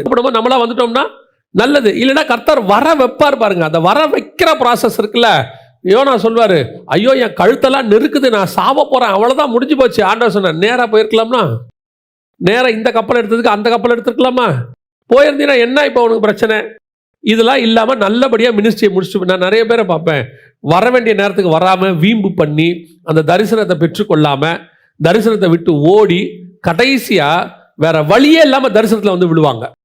ஆண்டவர் சொன்னார், இழுத்துக்கிட்டு வந்தார். நம்ம ஆண்டவர்கிட்ட ஒரு பெரிய குணம் இருக்கு. அவர் ராஜா பாருங்க. இப்போவே இருக்க ராஜாக்களே நான் நினைச்சது நடக்கணும்னு நினைக்கிறாங்க இல்லையா, அவங்க நினைச்சதெல்லாம் நடக்கணும்னு நினைக்கிறாங்க. அவர் சர்வ வல்லமை உள்ள ராஜா. அவர் நினைச்சது மட்டும்தான் நடக்கணும்னு நினைப்பார், வேற எதுவுமே நடக்க விட மாட்டார். ஆனால் அந்த எலியா ஓடின மாதிரி ஓரே பருவத்துக்கு ஓடினீங்கன்னா திருப்பி தமஸ்குக்குள்ள என்ன பண்ணுவார், அதெல்லாம் அழகாக கொண்டு வருவார், சூப்பராக கொண்டு வருவார். ஆனால் என்ன கொண்டு வரத்துக்குள்ள நான் பண்ணது தப்புன்னு 100 தடவை சொல்ல வச்சிருவாரு. சொல்ல வச்சுட்டு கூட்டிகிட்டு வந்துடுவார். அதுக்கு தான் சொல்கிறேன், அந்த தரிசனத்தை சின்ன வயசுலேயே நீங்கள் தெரிஞ்சுக்கிட்டீங்கன்னா, நான் ரொம்ப எனக்கு ஆண்டவர் உணர்த்தினதை நானும் இப்போ சொல்லிகிட்டே இருக்கிறேன் நிறைய பேருக்கு. உங்கள் ஸ்கூல் முடிச்சுட்டு காலேஜ் செலக்ட் பண்ணுறீங்கல்ல, ஒரு குரூப் ஒன்று செலக்ட் பண்ணுறீங்கல்ல, அப்போவே கர்த்தரை கேட்டுருங்க. வாலிபர்களுக்கு சொல்கிறேன், கேட்டுருங்க. ஏன் தெரியுமா, எப்படி நீங்கள் எங்கே ஓடினாலும் உங்களை அங்கே தான் கூட்டின்னு வர போகிறாரு. அவர் எதுக்கு கூட்டு வராரோ அந்த படிப்பையே நீங்க படிச்சிட்டீங்கன்னா கொஞ்சம் ஈஸி. என் நண்பர் ஒருத்தர் ஊழியத்துக்கு வர வேண்டியவர் என்ன பண்ணாரு, வேற ஒரு வேலை, அவருக்கு பேஷன், அவருக்கு அது பேஷன். எனக்கு அந்த வேலையை செஞ்சு அதில் வர்றதை வச்சு நான் ஊழியங்களை அப்படி பண்ணோம் இப்படி பண்ணோம் அப்படின்லாம் ஒரு பேஷன். அவர் மினிஸ்ட்ரிக்கு ஃபுல் டைமுக்கு வர வேண்டியவர். இவர் என்ன பண்ணிட்டாரு, போயிட்டார். ஆண்டவர் விட்டுட்டார். சரி நீ போன்ட்டார். அங்கே போய் எல்லாம் பண்ணி ஆஸ் யூஷுவல் அடிதடிப்பட்டு லோத்து பரிவாரத்தோட போய் சிங்கிளா வெளியே வந்தார்ல, பார்த்துருக்கீங்களா? அதாவது யாக்கோபு சிங்கிளா போய் பரிவாரமா வருவார், யோபு பரிவாரமா போய் சிங்கிளா வருவார். ரெண்டுத்துக்கு அதான் டிஃபரன்ஸ். நான் எப்பவும் சொல்வேன், நம்ம சிங்கிளா போய் பரிவாரமா வர்றது நல்லது. பரிவாரமா போய் சிங்கிளா வர்றது இருக்குல்ல, அது ரொம்ப கொடுமை. இவர் கோலும் கையுமா போனார், அவர் 2 பொண்ணோட வெளியே வந்தார். இவர் பரிவாரமா போய் சிங்கிளா வந்தார். அப்போ அவர் அப்படி வந்தபோது நான் ஆண்டவர்கிட்ட ஒரு நாள், நல்ல மனுஷன், உண்மையில ரொம்ப நல்ல மனுஷன், நல்ல ஹார்ட் அவருக்கு. ஏன் ஆண்டவர் அப்படின்னும் போது ஆவியானவருக்கு உணர்த்தினாரு, இவன் அங்கே போகாம வந்துட்டானா, நான் தடுத்துட்டேன்னா இவனுக்கு கடைசி வரைக்கும் ஒரு எண்ணம் இருந்துகிட்டே இருக்குமா, அங்க இருந்துதான் இன்னும் பண்ணியிருக்கலாம், அதை இன்னும் சாதிச்சிருக்கலாம், இங்க என்ன சாதிச்சாலும் அந்த ஒரு தாட் இருக்குமா, இதை விட அங்க நல்லா பண்ணியிருக்கலாம் அப்படின்னு. ஆண்டவர் அதுக்கு தான் என்ன பண்றாரா, அந்த ரொம்ப பேஷனாக போய் அவனு நான் அதில் சாதிச்சு காட்டுவேன்னு சொல்ற விஷயத்துல ஆண்டவர் விட்டு பிடிப்பாரான். சரி போயிட்டு வா. அங்கே போய் எல்லாம் முடிஞ்சு இது ஒன்றுமே இல்லை எல்லாம் போச்சுன்னு போது இல்லையா, சரி வா அப்படின்னு பாரான். திருப்பி கூப்பிட்டு வர்றார். ஆனால் என்னென்ன, அந்த போயிட்டு வரும்போது எல்லாம் போயிடும். திருப்பி ஃபர்ஸ்ட்லேருந்து நீங்கள் ஸ்டார்ட் பண்ணுற மாதிரி இருக்கும். அதனால தான் நான் எப்பவும் சொல்லுவேன், அந்த காலேஜ் அந்த குரூப் செலக்ட் பண்ணும் போதே உங்களுடைய விஷனை கர்த்தர்கிட்ட கேட்டுறணும். ஏன்னா நீங்கள்லாம் தேவ பிள்ளைகள், ஆண்டவருக்காக அந்த தாய் தகப்பனுக்கு பிறந்தவங்க. அப்போ நீங்கள் ஆண்டவர்கிட்ட, ஆண்டவரே எனக்கு என்ன வச்சுருக்கிறீங்க, எனக்கு என்ன செலக்ட் பண்ணி கொடுக்குறீங்க அப்படின்னா, உங்களுக்கு என்ன ஃப்யூச்சருக்கு தேவையோ அதில் என்ன பண்ணிடுவார், படிக்க வச்சுருவார். படிக்க வச்சு, நான் இது ஆரம்பத்தில் நீங்கள் வேஸ்ட் பண்ண வேணான்ற எதையுமே நீங்கள் என்ன பண்ண போகிறீங்க, 10 லட்ச ரூபா செலவு பண்ணி படிக்கிறத 30,000 ரூபாய் படிக்க வச்சுருப்பார். இங்கே 10 லட்சம் செலவு பண்ணி எல்லாம் முடிச்சு கடைசியாக அப்படி ஆர்டினேஷன் வாங்குற அன்னைக்கு ஆண்டவர் சொல்லார், எல்லாத்தையும் கொடுத்துட்டு அப்படியே விட்டு வா அப்படிம்பாரு. அப்பா விட மாட்டார், அம்மா விட மாட்டாங்க. இத்தனை லட்சம் செலவு பண்ணி படிக்க வச்ச நீ இப்படி போறிய நியாயமா? நீங்கள் தப்பு பண்ணதுக்கு அவர் என்ன பண்ணுவார்? அவர் உங்களை இன்ஜினியராவோ டாக்டராவோ இங்கே அனுப்பல, அவர் உங்களை வேறொரு தரிசனத்துக்காக அனுப்பினார். அந்த தரிசனத்தை நிறைவேற்றுறதுக்கு நடுவில் நீங்கள் எகிப்துக்கு ஓடுவீங்க, நீங்கள் வந்துட்டு சோதோமுக்கு ஓடுவீங்க. அதுக்கு அவர் பொறுப்பு கிடையாது. நீங்கள் அப்பயே கேட்டிருக்கணும். அதை ஆபிரகாம் ஆண்டவரை கேட்குறாரு, லோத்து பார்க்குறாரு. ஆபிரகாம் கேட்ட போது கர்த்தர் சொன்னார், இந்த தேசத்தை நான் உனக்கு தருவேன். லோத்து பார்க்குறாரு, பார்வைக்கு இன்பமா இருந்துச்சு. சோதம் எப்படி இருந்துச்சா? எகிப்தை போலவும் தேவனுடைய தோட்டத்தை போலவும் நீர்வளம் மிக்குது. நான் போறேன், போயிட்டு வா, வெயிட் பண்றேன் ஆண்டவர். எல்லாம் போய் மொத்தமாக சோவார்லேருந்து மலைக்கு போய் எல்லாம் ஓடி வந்து, என்ன லோத்து? இல்லை எதுவுமே வேண்டாம், கர்த்தர் போதும், பிரைஸ் தி லார்ட். அவ்வளோதான். இதை முன்னாடியே கேட்டோம்னா ஒரு பிரச்சனை இருக்காது, ஆண்டவர் அழகாக கொண்டு வந்து நிறுத்திடுவார். ஸோ உங்களுடைய தரிசனம் என்ன, அது ஃபர்ஸ்ட் கண்டுபிடிக்கணும். ரெண்டாவது, அந்த வசனத்தை திருப்பி வாசிங்க பார்ப்போம். குறித்த காலத்துக்கு தரிசனம் இன்னும் வைக்கப்பட்டிருக்கிறது, முறிவிலே அது விளங்கும். நல்லா கவனிங்க, தரிசனம் உங்களுக்கு கிடைச்சதுங்கிறது ஒன்று. ரெண்டாவது, கர்த்தர் அதுக்கு ஒரு டைம் ஃபிக்ஸ் பண்ணியிருக்கிறார். அந்த தரிசனத்துக்கு என்ன வச்சிருக்கிறாரு? ஒரு டைம் ஃபிக்ஸ் பண்ணியிருக்கிறார். அந்த டைமில் தான் அது நடக்கும். இப்போ யோசிச்சு பாருங்க, இயேசுக்கு ஒரு தரிசனம் இருக்கு. ஆண்டவர் இயேசுக்கு என்ன பண்ணியிருக்கிறாரு? ஒரு தரிசனம் ஃபிக்ஸ் பண்ணியிருக்காரு. என்ன தரிசனம்னா, உலகத்தையே சிலுவையில் அவர் என்ன செய்யணும்? மீட்கணும். சிலுவையில் அவர் மரிச்சு உலகத்தையே மீட்கணும். இதுக்கு அவருக்கு ஃபிக்ஸ் பண்ண காலம் என்ன? மொத்தம் பூமியில் எவ்வளோ காலம்? 33 வருஷம். அதில் 30 வருஷம் என்னவாயிருச்சு? வீட்லேயே போயிருச்சு. நியாயமாக நம்மளாம் தான் என்ன பண்ணியிருப்போம்? 33 வருஷத்தையும் யூஸ் பண்ணியிருப்போம். 30 வருஷம் முடிஞ்சு போச்சு. ஏன்னா அவர் ப்ரூஃப் பண்ண வேண்டியிருக்கு அந்த தரிசனத்துக்கு. இவர் பர்ஃபெக்ட்டுங்கிற அவர் தாமே நம்மை போல எல்லா விதத்திலும் சோதிக்கப்பட்டு எல்லாவற்றிலும் பார்த்தாங்க. 30 வருஷம் ப்ரூஃப் பண்ணியாச்சு. இப்போ கிளம்புறாரு மினிஸ்ட்ரிக்கு. பரிசுத்த ஆவியானவர் இறங்கிட்டாரு. அடுத்த நம்ம என்ன பண்ணோம்? கிளம்பணும்னு என்ன பண்ணோம்?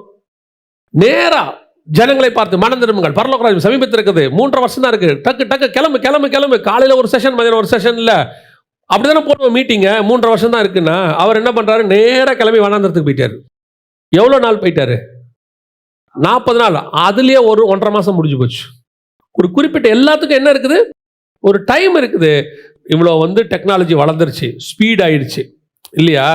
ஒரு பணம் அனுப்பணும்னா முந்தியெல்லாம் பேங்க்குக்கு போய் சலான் எழுதி காத்திருந்து அந்த அக்கௌண்ட்டில் போட்ட உடனே 3 நாள் கழிச்சு அவருக்கு போகும்.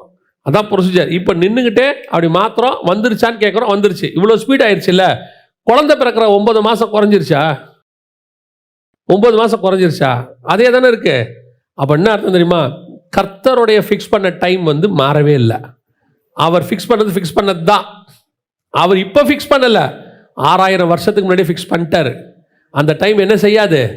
மாறவே மாறாது. அவர் வச்சிருப்பார் ஒவ்வொன்றுத்துக்கும் ஒரு டைம். அதான் பேதுருவின் புஸ்தகம் சொல்லுதுல அழகான ஒரு வார்த்தை. 1 பேதுரு 5:6 வாசிங்க. ஆகையால் ஏற்ற காலத்தில் தேவன் உங்களை உயர்த்தும்படிக்கு அவருடைய பலத்த கைக்குள் அடங்கியிருங்கள். God knows at what time. இப்போ நம்மெல்லாம் எப்படி பார்க்குறோம்? ஆபிரகாமுக்கு ஈசாக்கு 100 வயதில் பிறந்தார். அது வரைக்கும் ஆபிரகாம் பிள்ளை இல்லாமல் இருந்தார். அப்படிதானே? ஏன் பிள்ளை இல்லாமல் இருந்தார் அப்படின்னா, அதுக்கு ஆண்டவர் சொல்லி கொடுத்தது என்னன்னா, ஆபிரகாம்லேருந்து ஈசாக்குலேருந்து யாக்கோபிலேருந்து இப்படி பார்க்குறோம்ல, காட் எப்படி பார்க்குறாரு? இயேசு பிறக்கணும், இயேசு பிறக்கிற காலம் வரணும், அங்கேருந்து ரிவர்ஸில் ஈசாக்கு பிறக்கணும்.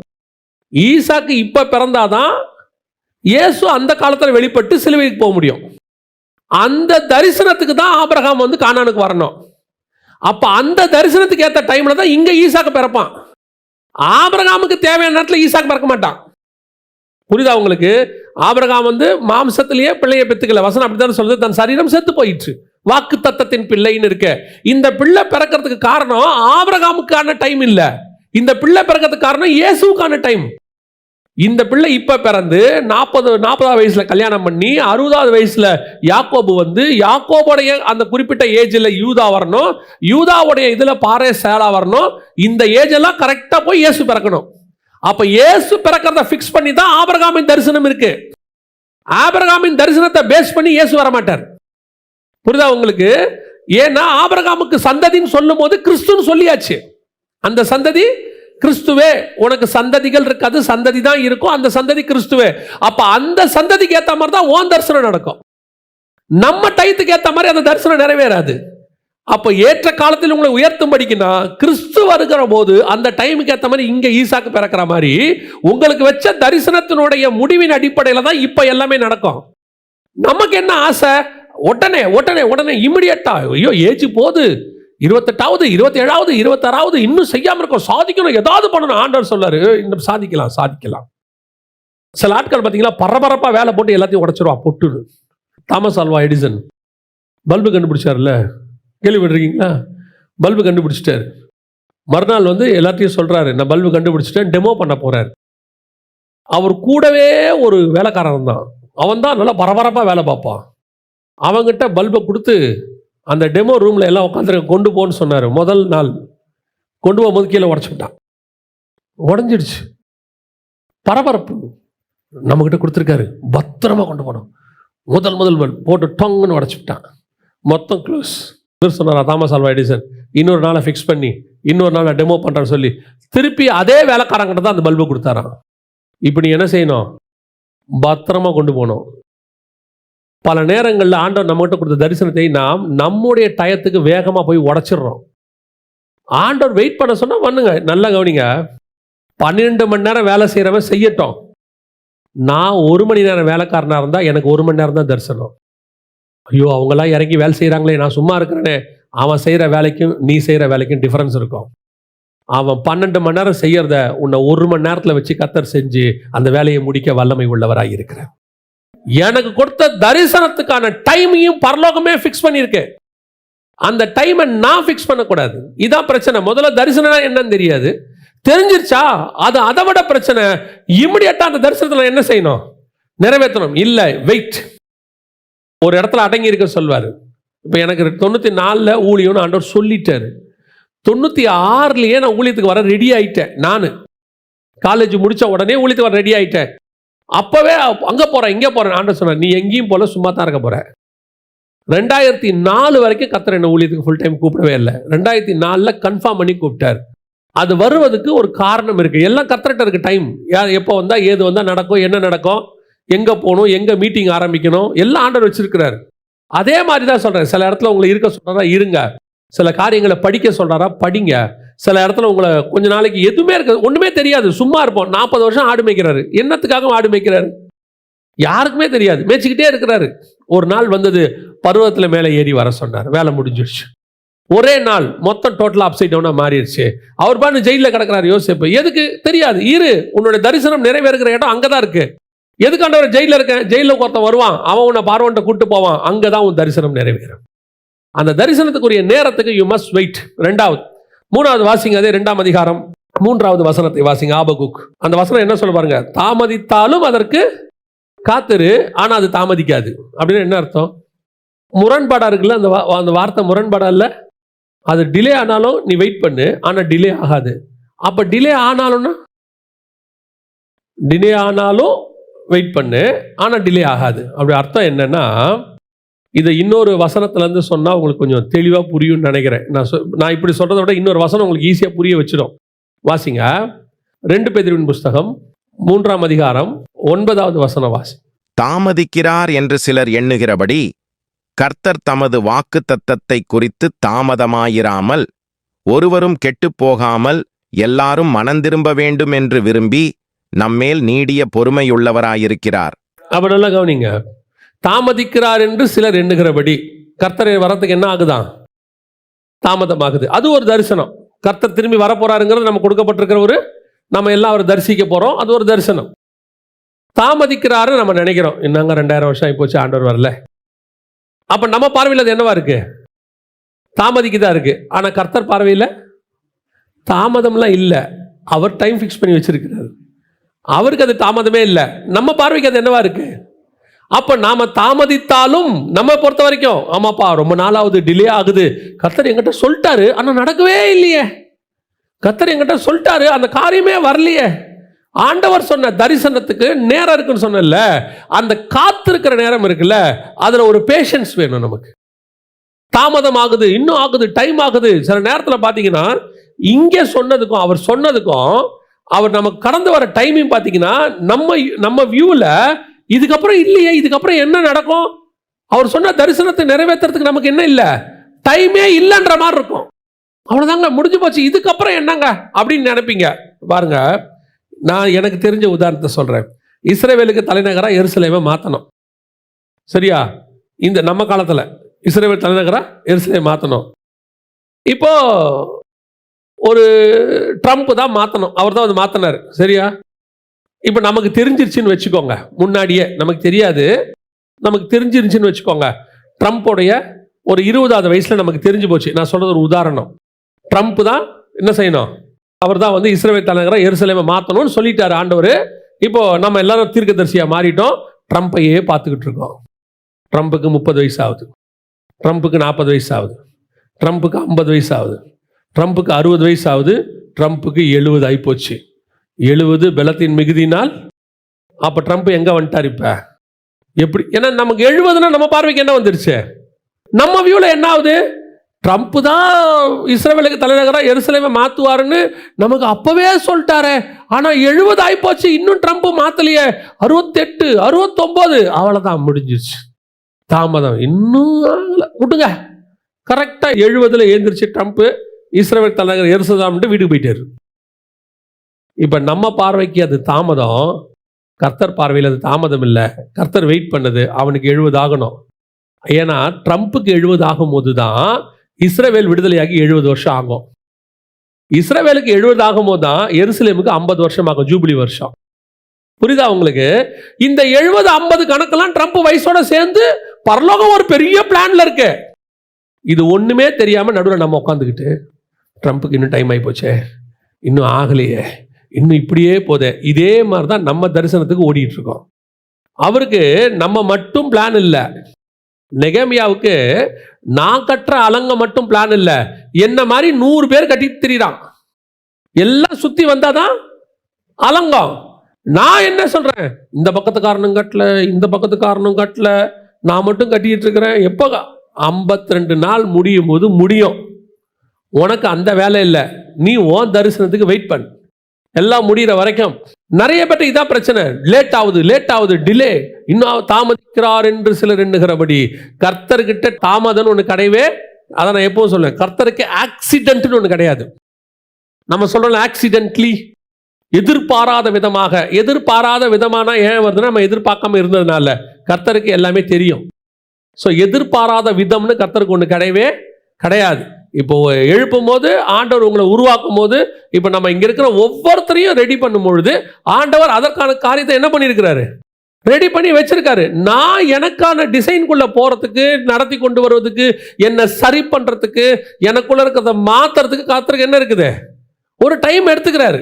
இப்போ நீங்க அதே மாதிரி கார்ல இருக்க ரோல்ஸ் ராய்ஸ்லாம், எனக்கு இந்த டிசைன்ல இந்த கலர்ல இப்படி வேணும்னு கேட்டீங்கன்னா அதை வந்து கஸ்டமைஸ்டுன்னு சொல்லுவாங்க. பர்டிகுலராக அவங்களுக்கு மட்டும் என்ன செய்வாங்க, அதை செஞ்சு கொடுப்பாங்க. அதை செஞ்சு கொடுக்கும்போது நம்ம கேட்போம் எவ்வளோ நாள் ஆகும். அவங்க என்ன பண்ணுவாங்கன்னா ஒரு டைம் ஃபிக்ஸ் பண்ணுவாங்க. என்ன டைம் ஃபிக்ஸ் பண்ணுவாங்க, 45 நாள், 6 மாதம், 3 வருஷம். வீடு கட்டுறவங்க கூட சொல்கிறாங்க, எவ்வளோ நாளில் சார் போட்டு முடிப்பீங்க, எப்போ கொடுப்பீங்க வீட்டை. அவன் போடுறான், இத்தனாம் தேதி உங்களுக்கு சாவி கொடுக்கப்படும் அப்படின்னு வீடு போடுறாங்க. ஏன்னா அவங்க டைம் ஃபிக்ஸ் பண்ணுறாங்க. எப்படி ஃபிக்ஸ் பண்ணுறாங்க, இதுக்கு அஸ்திவாரம் போடணும், இத்தனை நாள் வெயிட் பண்ணணும், இவ்வளோ கட்டுறதுக்கு இவ்வளோ லிண்டல் லெவலுக்கு இவ்வளோ ஆகும், தளம் போடுறதுக்கு இவ்வளோ ஆகும், அதுக்கப்புறம் 20 நாள் வெயிட் பண்ணணும். இப்படி ஒவ்வொன்றுத்துக்கும் இருக்கு. எல்லாத்தையும் கால்குலேட் பண்ணி அவங்க என்ன செய்கிறாங்க சொல்கிறாங்க. நமக்கு இந்த கால்குலேஷன் எதுவுமே தெரியாது தானே, நம்ம அந்த ஆள் இல்லையே, தெரியாது. நம்மளை பொறுத்த வரைக்கும் வீடு எப்போ கிடைக்கும், அவங்க சொல்லுவாங்க சார் மினிமம் 6 மாதமாவது ஆகிடும். 6 மாதமா, 3 மாதத்தில் கிடைக்காதா? அவர் சொல்லுவார் கிடைக்காது. இல்லை, அங்கே ஒருத்தர் சொன்னார், அவர் தரிசனத்துக்கு 3 மாதம் வேற, உன் தரிசனத்துக்கு 6 மாதம். You must wait. ஏன்னா உன்னை ப்ரிப்பேர் பண்ண வேண்டியிருக்கு. உனக்குள்ளே இருக்கிறது இப்போ கொடுக்கும்போது, வீட்டை கொடுக்கும்போது பாருங்கள், 20ஆம் தேதி தரம்பாங்க, 17ஆம் தேதி போய் பாருங்கள், கொடுக்குற மாதிரியே இருக்காது. வீடு எப்படி இருக்காது? கொடுக்குற மாதிரியே இருக்காது. அப்படியே ஒரு கோட் இன்னும் பெயிண்டிங் அடிக்க வேண்டியிருக்கும். எல்லாருக்கும் நம்ம போய் பார்ப்போம், என்ன சார் இன்னும் 3 நாளில் தரேன், நீங்கள் வீடு இப்படி இருக்கு. நீங்கள் போயிட்டு 3 நாள் கழிச்சு வாங்க. அது டே நைட் வச்சு வேலை வாங்குறாங்களோ, எக்ஸ்ட்ரா ஆள் வச்சு வாங்குறாங்களோ, அவர் அதை முடிச்சு உங்கள் கையில் கொடுப்பார். ஆனால் 3ஆவது நாள் போய் பாருங்க, வீடு பர்ஃபெக்டாக இருக்கும். நம்ம சொல்லுவோம், நினைக்கவே இல்லை சார் வீடு முடியும்னு சொல்லி. அவங்களுக்கு தெரியும் அந்த கால்குலேஷன். ஏன்னா சில காரியங்களை அவர்கள் செய்ய வேண்டி இருக்குது, அந்த டைம் வச்சிருப்பாங்க. ஒரு உலகத்தில் உள்ளவரே அவ்வளோ பர்ஃபெக்டாக வச்சிருப்பாருன்னா, சர்வ வல்லமை உள்ள தேவன் 6000 வருஷம் பிளான். அந்த 6000 வருஷம் பிளான்ல நீங்களும் நானும் ஒரு பாயிண்ட். இந்த பாயிண்ட்டை எப்போ எங்க யூஸ் பண்ணணும், இது கமாவா புல் ஸ்டாப்பான்னு அவருக்கு தெரியும். இந்த கமாவா எங்க யூஸ் பண்ணணும், இந்த புல் ஸ்டாப்பை எங்க யூஸ் பண்ணணும் அவருக்கு தெரியும். அவர் அதுக்கு வச்சிருப்பாரு. இந்த புல் ஸ்டாப் நினைச்ச கூடாது, இன்னும் என்ன வைக்கலையே புள்ளி, இன்னும் என்ன வைக்கலையே, என்ன யூஸ் பண்ணலையே, என்ன கூப்பிடாம இருக்கிறாங்களே. ஆண்டவர் ஒரு நாளும் தாமதிக்கிறது இல்லை. அல்லேலூயா. அவர் நியமித்தது சொன்னது மிக தெளிவாய் நடக்கும். குறித்த காலத்திற்கு அது வைக்கப்பட்டிருக்கிறது. அது தாமதிக்காது. நமக்கு தான் தாமதிக்கிற மாதிரி தெரியுதே ஒழிய அவரிடத்துல என்ன கிடையாது, தாமதம் என்பதே கிடையாது. சரியான நேரத்துக்கு அவர் மாதிரி பங்க்சுவல். கலாத்தியர் 4:5 வாசிங்க. காலம் நிறைவேறின போது ஸ்திரீனிடத்தில் பிறந்தவரும். அப்ப அவர் எப்ப பிறந்தாரு? காலம் நிறைவேறின போது. அப்ப 2000 வருஷம் கழிச்சு, அதாவது உலகம் தோன்றுறது 4000 வருஷம் கழிச்சு. இயேசு பிறக்கும் போது என்ன நிறைவேறி இருந்துச்சு? அப்போ பிதா ஃபிக்ஸ் பண்ண டைம் 4000 வருஷமாக ஓடணும். அப்போ இந்த 4000 வருஷமும் இந்த காலத்தை பேஸ் பண்ணி தான் என்ன பண்ணியிருக்கிறாரு. அப்போ காடுகிட்ட என்ன கிடையாது, தாமதம்ங்கிறது கிடையாது. கரெக்ட் டைமில் இயேசு பிறந்தார். இயேசு கரெக்ட் டைமில் பிறந்தார். பஸ்கா அடிக்கப்படுகிற ஆட்டுக்குட்டி அடிக்கிற அதே நேரத்தில் அவரும் அடிக்கப்பட்டார். உயிர்த்தெழுதல் சரியான நேரத்தில் நடந்துச்சு. சரியான நேரத்துக்கு பரமேறி போயிருக்கிறார். சொன்னவர் சரியான நேரத்திற்கு மீண்டும் வருவார். அவர் ஃபிக்ஸ் பண்ண டைம்ல அது நடக்கும். எல்லாமே நடக்கும். எல்லா தரிசனமும் நிறைவேறும். நீங்க உங்களை டிஸ்கரேஜ் பண்ணிக்காதீங்க.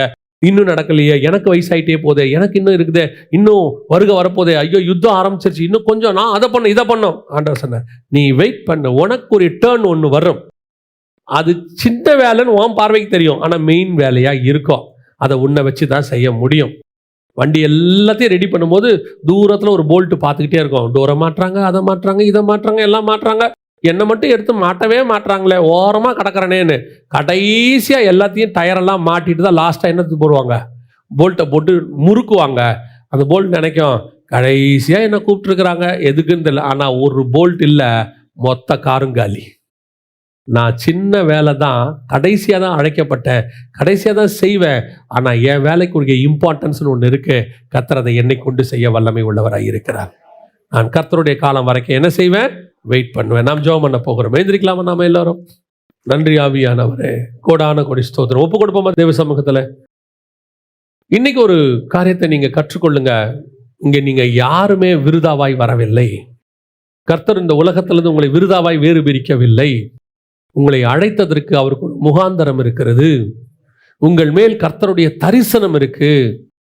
You are chosen from your mother's womb. உங்கள் தாயின் கர்ப்பத்திலிருந்து நீங்கள் தெரிந்து கொள்ளப்பட்டீர்கள். நீங்க படிச்சதுக்கு அப்புறம் தெரிந்து கொள்ளப்படவில்லை. நீங்கள் வேலை பார்க்கும் போது தெரிந்து கொள்ளப்படவில்லை. நீங்க படிச்சது, வேலை பார்த்தது எல்லாமே தெரிந்து கொள்ளப்படுதலுக்கு பிறகு வந்தது. ரோமர்ல அவர் தெளிவா எழுதுறார், பிள்ளை உருவாகும் முன்னமே நான் யாக்கோபை நேசித்தேன், ஏசாவை வெறுத்தேன். இந்த காரியத்தை அவர் சொல்லும்போது பிள்ளை உருவாகவில்லைன்னு இருக்கு. அதே மாதிரிதான் உருவாகும் முன்னமே நம்மை தெரிந்து கொண்டார். உலக தோற்றம் முதல் நம்மை தெரிந்து கொண்டார். அப்ப நம்ம அத்தனை பேருக்கும் ஒரு தரிசனத்தோட தான் உள்ள அனுப்பி இருக்கிறாரு. அந்த தரிசனம் குறித்த காலத்தில் நடக்கும். இதுக்கு உங்களுக்கு எனக்கு தேவையானது பொறுமை, வெயிட். அவருடைய பலத்த கரத்துக்குள்ள அடங்கி இருங்க. சரியான நேரத்தில் நடக்கும். நம்ம உங்களுக்கு ஒரு காரியத்தை ஒரு சபை கட்டி கொடுக்குறேன்னு சொல்லி இருக்கிறாரா? ஐயோ லேண்ட் விலை ஏறுதே, இப்போ 30 லட்சமா இருந்தது 1 கோடி ஆச்சே, 2 கோடி ஆச்சே. அந்த விலை உங்களுடைய கவலை கிடையாது. உங்களுக்கு அவர் 1 கோடி கொடுக்குறேன்னு சொல்லல, உங்களுக்கு சபை கட்டுறதுக்கு லேண்டு தரம் தான் சொன்னார். சொன்னவர் அதை தருவார். எவ்வளோ நாள் ஆனாலும் தருவார். எத்தனை கோடியானாலும் தருவார். ஏன்னா அது தாமதித்தாலும் தாமதிக்காது. நம்ம வியூல அது தாமதம் மாதிரி தெரியுது. இன்னும் டைம் ஆகுது. நான் ஊழியத்துக்கு வந்து 10 வருஷம் ஆயிடுச்சு, 20 வருஷம் ஆயிடுச்சு, 30 வருஷம் ஆயிடுச்சு, இன்னும் பெருசா அளவில் அப்படி வரல இப்படி வரல. ஆண்டவர் சொல்வாரு, ஒவ்வொரு மரத்துக்கும் ஒரு கிராஜுவல் growthன்னு ஒன்று இருக்கு. ஊழியத்துக்கும் அதே மாதிரி கிராஜுவல் growth ஒன்று இருக்கு. அந்த growthல நீ கரெக்டா இருக்க. நீ ஏன் திடீர்னு வளரணும்னு ஆசைப்படுற? ஒரே நாள் ஆமனுக்கு செடி மாதிரி மேல வரணும் நீ ஏன் ஆசைப்படுற? நீ நல்லா கோலியாத்து மாதிரி வளர்றதை விட கொஞ்சமா தாவீது மாதிரி வளர்ந்தாலே போதும். நீ பெருசா 9 முழம் வளர்ந்து ஒரு நாள் கல்லடிபட்டு சாகிறத விட நீ சாதாரணமா வளர்ந்து நித்திய சிங்காசனத்துல உட்கார்றவனா இருக்கிறது எவ்வளவு நல்லது. நீங்க நிறைய பேர் அப்படிதான் உடனே கோலியாத்து மாதிரி வந்துடணும், பெருசா ஆயிரணும், எல்லாரும் பார்த்து பிரமிக்கணும், எல்லாரும் பார்த்து பயப்படணும், அப்படி ஆகணும் இப்படி ஆகணும். இல்ல, வேணாம். உனக்கு ஒரு தரிசனம் அது அல்ல. உன்னுடைய தரிசனம் வேறு. உனக்கு கொடுக்கப்பட்ட அழைப்பு வேறு. உனக்குரிய டைம் வேறு. ஒவ்வொருத்தருக்கும் ஒவ்வொரு டைம், ஒவ்வொருத்தருக்கும் ஒரு அழைப்பு. இன்னொருத்தனை பார்த்து மட்டும் நீ உன்னை கம்பேர் பண்ணிக்காத. இந்த உலகத்துல வேற ஒருத்தன் உன்ன மாதிரி கிடையவே கிடையாது. You are unique. உன்னை அழைத்தவர் தனிப்பட்ட முறையில் அழைச்சிருக்கிறார். தனிப்பட்ட முறையில் உனக்கு ஒரு அழைப்பு கொடுத்திருக்கிறார். டிஸ்கரேஜ் ஆயிடாத, சோர்ந்து போயிடாத, டிப்ரெஸ் ஆயிடாத, ஸ்ட்ரெஸ் ஆயிடாத. இன்னும் அவ்வளவுதானா, இப்படியே தான் போகணுமா, இதுக்கு தான் நான் அழைக்கப்பட்டேன். சில நேரத்துல நீ செய்கிற வேலை நீ படிச்ச படிப்புக்கு உகந்ததா இருக்காது, ஆனா உன் அழைப்புக்கு உகந்ததாக இருக்கும். நான் என்ன படிச்சுட்டு இந்த இடத்துல வந்து நிக்கிறேன், என் படிப்புக்குரிய மரியாதை எனக்கு கிடைக்கல நீ நினைக்காத. உனக்கு கொடுக்கிற பிராக்டிஸ் உன் படிப்புக்கானதல்ல, உனக்கு கொடுக்கிற பிராக்டிஸ் உன் அழைப்புக்கானது. படிப்பு நீ தேர்ந்தெடுத்தது, அழைப்பு கர்த்தர் தேர்ந்தெடுத்தது. அவர் அதுக்கேற்ற மாதிரி தான் உன்னை நடத்துவார். நீ என்னதான் எகிப்தின் கலைகளில வாக்கில வல்லவனா இருந்தாலும், நீ பார்வோன்ட்ட பேச வேண்டி இருந்தாலும், கர்த்தருக்கு தேவை உன்னுடைய டேலண்ட் இல்ல. ஆனா கர்த்தருக்கு தேவை இஸ்ரவேல் ஜனங்களை நடத்தக்கூடிய மெய்ப்பன் சுபாவம். அதுக்கு தான் 40 வருஷம் மேய்க்க வச்சார். நான் படிச்ச படிப்புக்கு ஆடு மேய்க்கிறதுக்கு சம்பந்தமே இல்லை. நினைச்சுக்கிட்டே மேய்ச்சிருப்பான் மோசே, நினைச்சுக்கிட்டே மேய்ச்சிருப்பான். ஆனா ஏன் உன் படிப்பை யூஸ் பண்ணாம உன் அழைப்புக்கு ஏத்த வேலையை கொடுத்திருக்கிறார். அந்த எக்ஸ்பீரியன்ஸ் தான் உன்னை நடத்தப்போம். ஒவ்வொருத்தருக்கும் ஒரு விதம், ஒவ்வொருத்தருக்கும் ஒரு அழைப்பு, ஒவ்வொருத்தருக்கும் ஒரு டைம். ஆனா ஏற்ற காலத்தில் கர்த்தர் உன்னை உயர்த்துவார். You want to wait. ஒப்பு கொடுப்போமா? கர்த்தர் என் கூட தான் பேசியிருக்கிறாரு, கர்த்தர் என் கூட இடைப்பட்டு இருக்கிறாரு, கர்த்தர் இன்னைக்கு என் கூட பின் பாயிண்டா பேசினாரு அப்படின்னு நினைக்கிறவங்க, சொல்றவங்க மட்டும் உங்க கரங்களை தேவனுக்கு நேராக உயர்த்தி, ஆண்டவரே இன்று நீர் என்னோடு கூட பேசினதுக்காக ஸ்தோத்திரம், இன்று என்னோடு கூட இடைப்பட்டதுக்காக ஸ்தோத்திரம், உம்முடைய வார்த்தைகளை என் மதிலே அனுப்பினதுக்காக ஸ்தோத்திரம், என் இருதயத்தோடு கூட நீர் பேசினதுக்காக ஸ்தோத்திரம். பர்டிகுலரா பர்சனலா என் கூட பின் பாயிண்டா நீங்க பேசியிருக்கிறீங்க ஆண்டவரே. ஒப்பு கொடுப்போமா தேவ சமூகத்துல? சர்வ வல்லமை உள்ள எங்கள் தகப்பனே, தேவனாகிய கர்த்தர் எங்களோடு கூட இடைப்பட்டு கொண்டிருக்கிற தயவுக்காய் ஸ்தோத்திரம். உடைய வார்த்தை கடந்து வருவதற்காக நன்றி.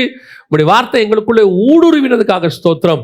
எங்களுக்கு குறித்த தரிசனம் முடிவு மட்டும், எங்களுக்கு குறித்த தரிசனம் முடிவு மட்டும் நடக்க போகிறது. அது பொய் சொல்லாது, அது தாமதிக்காது, ஏற்ற நேரத்தில் வரும், ஏற்ற நேரத்தில் நிறைவேறும். இங்க இருக்கிற ஒவ்வொருத்தரையும் நீர் பயன்படுத்த போற தயவுக்காக ஸ்தோத்திரம். எங்கள் ஆண்டவர் இயேசு கிறிஸ்துவின் நாமத்தில் ஒப்பு கொடுத்து ஜெபிக்கிறோம் ஜீவனுள்ள நல்ல பிதாவே.